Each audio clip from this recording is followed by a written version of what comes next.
Assalamualaikum warahmatullahi wabarakatuh. Selamat pagi dan salam sejahtera untuk anak-anak ibu semuanya.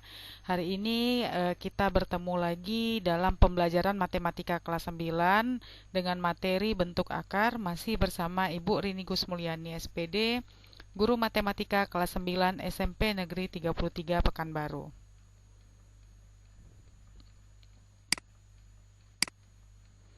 Adapun tujuan pembelajaran pada kali ini adalah yang pertama itu kamu dapat menjelaskan arti bentuk akar serta sifat-sifat operasi hitungnya. Yang kedua, kamu dapat menyelesaikan masalah yang berkaitan dengan sifat-sifat operasi bilangan berpangkat bulat dan bentuk akar. Oke, kita masuk yang pertama mengenai bentuk akar. Ini ada hubungannya dengan yang sudah kamu pelajari sebelumnya. Bentuk akar itu adalah akar dari bilangan rasional yang hasilnya bukan merupakan bilangan rasional atau bilangan irasional. Jadi bilangan rasional ini adalah bilangan yang dapat dibuat dalam bentuk P per Q. Bilangan bulat, bilangan pecahan itu masuk ke dalam bilangan rasional. Jadi ini contohnya yang kita sebut dengan bentuk akar. Ini seperti akar 2, akar 5, akar 6, akar 14. Jadi inilah yang kita sebut dengan bentuk akar. Bilangan yang di dalam bentuk akar, angka 2, 5, 6, 14, ini adalah bilangan rasional. Tetapi jika dia diakarkan, maka hasilnya bukan irasional. Tetapi ada juga dia yang dia ada akarnya juga, tetapi itu bukan bentuk akar. Seperti akar 4, akar 16, akar 36, akar 81 dan yang lainnya ya, masih ada yang lainnya. Kenapa ini tidak masuk bentuk akar? Kenapa dia bukan bentuk akar? Karena jika kita akarkan akar 4 ini, itu ada hasilnya. Akar dari 4 itu adalah 2, merupakan bilangan bulat. Akar 16 itu adalah 4, akar 36 adalah 6, akar 81 adalah 9. Jadi bilangan yang bisa ditarik akar kuadratnya itu kita sebut bukan bentuk akar. Jadi yang bentuk akar itu yang dia tidak bisa ditarik akarnya, seperti akar 2, akar 5, akar 6, akar 7, akar 14 dan yang lainnya. Sudah mengerti bukan mengenai bentuk akar? Jika anak-anak ibu sudah mengerti mengenai bentuk akar, kita lanjutkan lagi mengenai menyederhanakan bentuk akar. Jika kita ingin menyederhanakan bentuk akar, walaupun dia tidak dapat ditarik akarnya, tapi dia bisa disederhanakan dengan menjadikan bilangan tersebut menjadi perkalian dua bilangan, A kali B.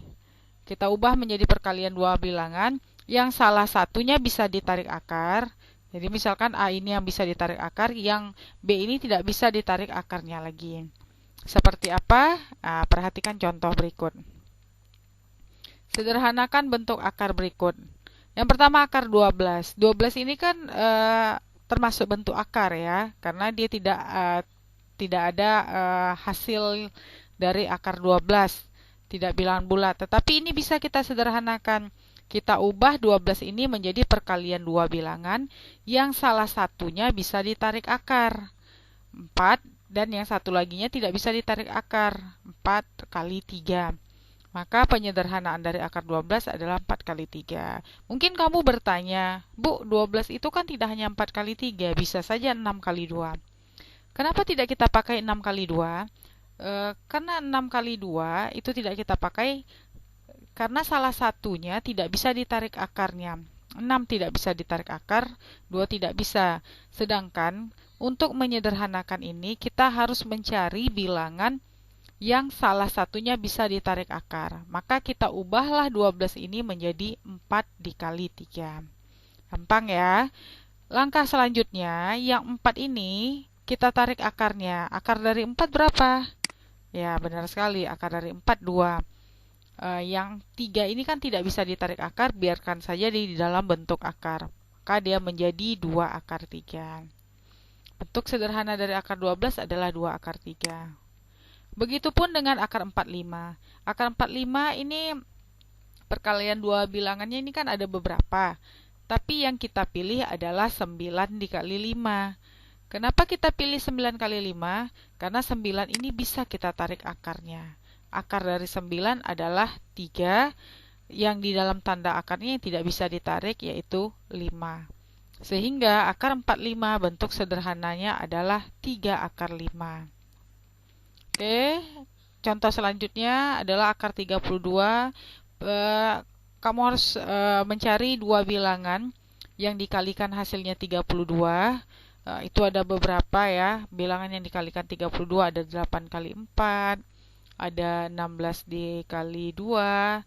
Kenapa tidak kita pilih 8 dikali 4? 8 kali 4, 32.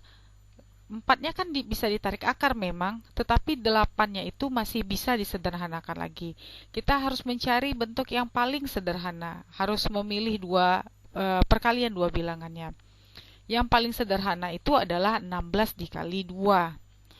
Akar dari 16 itu berapa? 4. Kemudian yang duanya tetap di bawah tanda akar, sehingga bentuk sederhana dari akar 32 adalah 4 akar 2.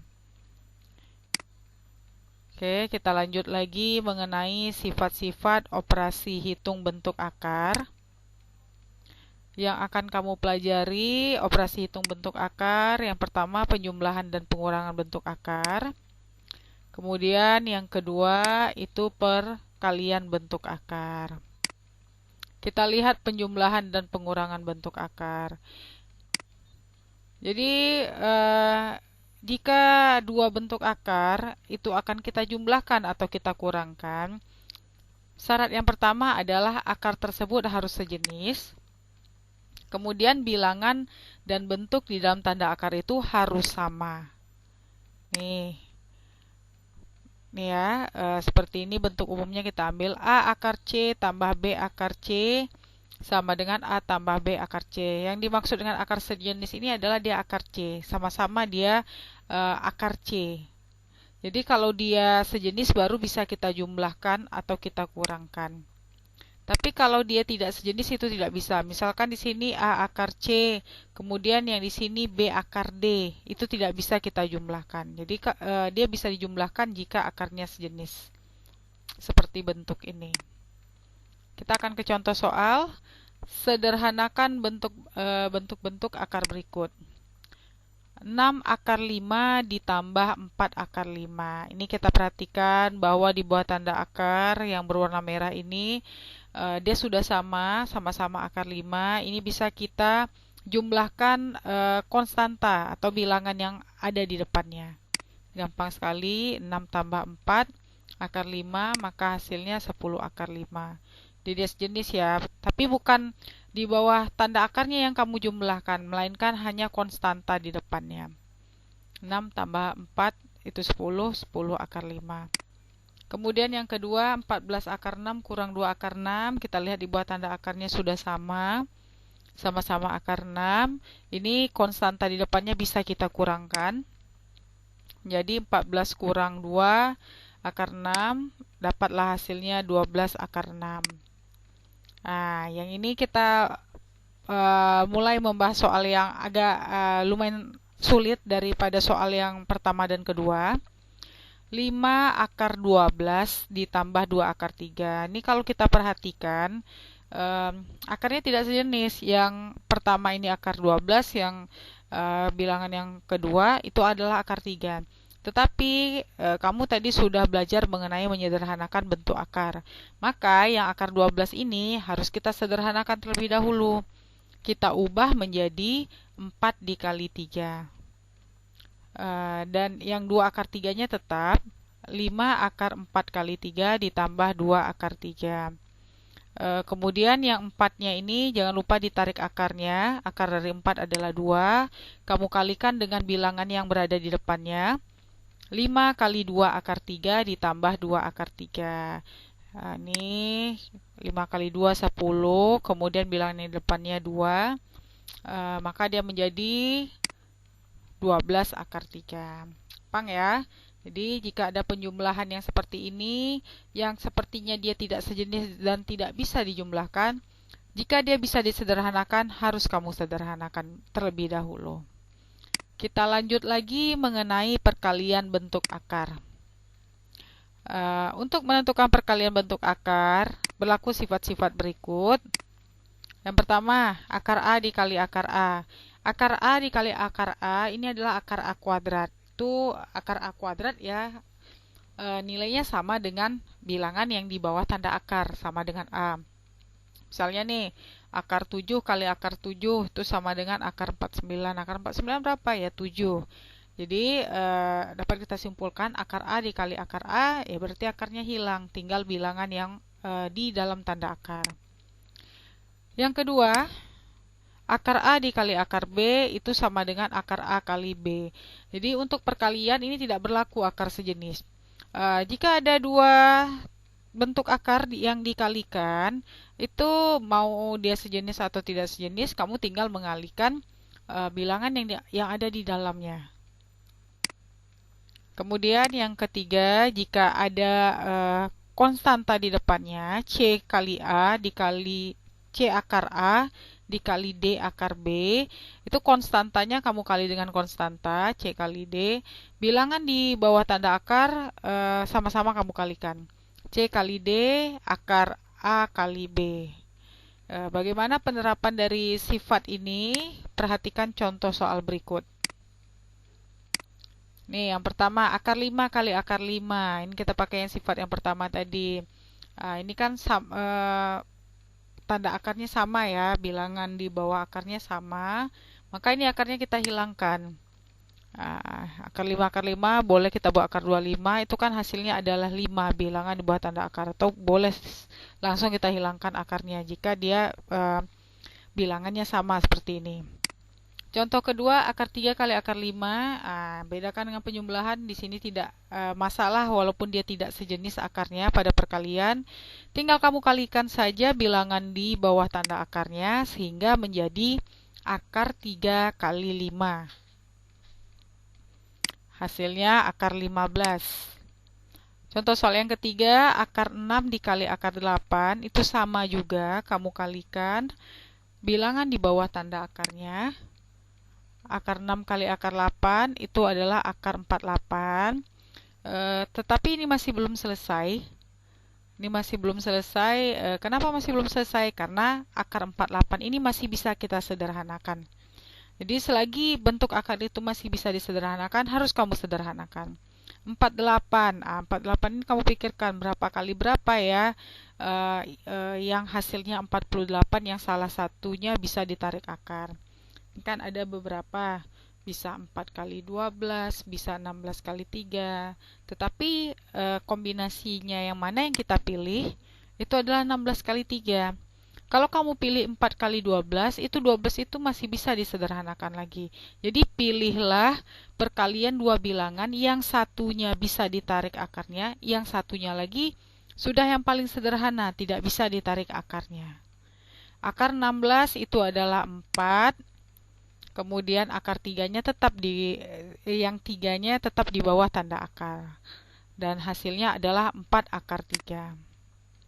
Dan yang terakhir 3 akar 5 kali 5 akar 2. Jangan lupa konstanta di depannya kamu kali dengan konstanta yang satu lagi, 3 kali 5.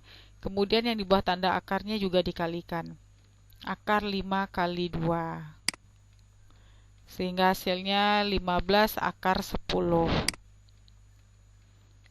Oke, untuk menguji pemahamanmu terhadap apa yang sudah Ibu jelaskan tadi, cobalah untuk mengerjakan soal-soal berikut. Ya, sebagai bahan latihanmu. Soal yang pertama, 5 akar 6 tambah 7 akar 6 kurang 4 akar 6. Ini ada penjumlahan, pengurangan di sini. Ingat, kalau penjumlahan dan pengurangan, kata kuncinya adalah akar sejenis. Jika dia sejenis, baru bisa dia kita jumlahkan. Yang kedua, 3 akar 8 tambah 5 akar 2. Masih penjumlahan tetapi akarnya tidak sejenis. Supaya dia sejenis bagaimana caranya? Yang akar 8 kamu sederhanakan dulu. Dan yang ketiga, Ini perkalian 2 akar 6 dikali akar 3. Jika nanti sudah dapat hasilnya, jika dia masih bisa disederhanakan, silakan kamu sederhanakan. Ini silakan kamu buat di buku catatanmu ya. Tapi sebelumnya kamu harus mencatat materi yang Ibu jelaskan dari awal tadi. Kemudian lanjut di soal ayo mencoba ini. Dan terakhir, ini adalah latihan. Seperti biasa, ada 5 soal sebagai latihan yang kamu buat di buku latihanmu, dikumpulkan sama seperti yang tugas sebelumnya, paling lambat hari Sabtu jam 10 untuk kelas 91 dan 92 kumpulnya ke Bu Erni Tati. Dan yang kelas 93 dan 94 silahkan kumpulkan ke Ibu, buat di buku latihanmu, kamu foto dan kirim via WA Japri ke Ibu. Dan ini soalnya, sederhanakan bentuk-bentuk akar berikut, masih operasi pengurangan dan penjumlahan, ada 5 soal. Ingat ya, jangan lupa untuk menyederhanakan bentuk akarnya. Seperti di soal nomor 3, berarti ini ada 2 yang harus kamu sederhanakan. Oke, inilah pembelajaran untuk minggu ini. Semoga apa yang sudah Ibu sampaikan dapat kamu pahami dengan baik dan latihan ini dapat kamu kerjakan sebaik-baiknya. Tetap jaga kesehatan, patuhi protokol kesehatan dimanapun kamu berada. Selamat mengerjakan. Assalamualaikum, selamat pagi.